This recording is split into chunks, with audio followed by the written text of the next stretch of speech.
I've been struggling with how to approach this one because I am super, super angry at my Panthers right now with the way they handled the Cam Newton situation. Just absolutely soap opera. Didn't need to be this messy. And it obviously feels like the right move for both sides, but toying with our franchise player emotions and putting words in his mouth, don't need to do that.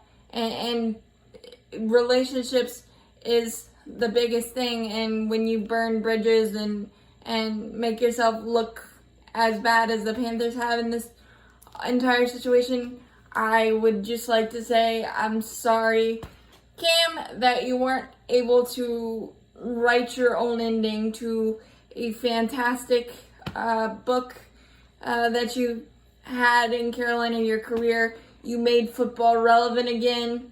You are a once-in-a-generation talent, and I am sorry that our organization just kind of left you out to dry for no reason whatsoever, because both on and off the field, obviously, because you are a once-in-a-generation talent, and your entire tenure, we didn't really have all of the pieces around you. It was either lacking wide receivers or line or whatever, but you were able to mask that with so many game-breaking plays and things of that nature, and I will remember every single one of them. And I think my favorites, or one of my favorites, was the Minnesota run on 3rd and 5, 62 yards to help us win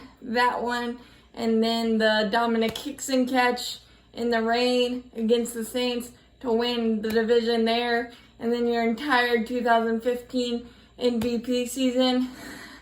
Those great memories will always be in my brain. The comebacks you made, the run, the escapability against the Patriots, just juking out the entire Patriots defense and beating Tom Brady. I think you're 2-0 against Tom Brady, the greatest quarterback of this era, and all the great memories. But a personal story for me was, it was before we were on the map, shall I say, when FanFest nobody knew about it.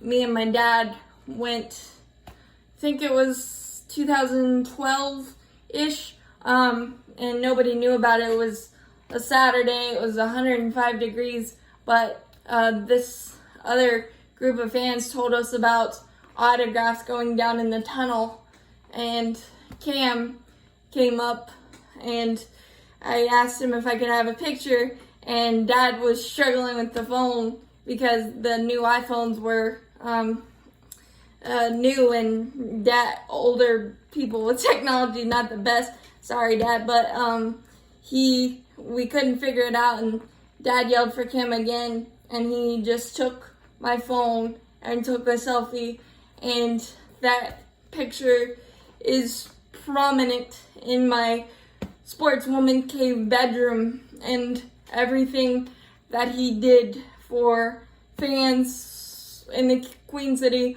on the field, off the field, is second to none. And just the way we handled this is making me feel a disgrace for the Panthers organization right now. It doesn't mean that I'm not going to be a Panther fan. We've been through the Vinny Testaverde from his garage, St. Pierre, Jimmy Clausen.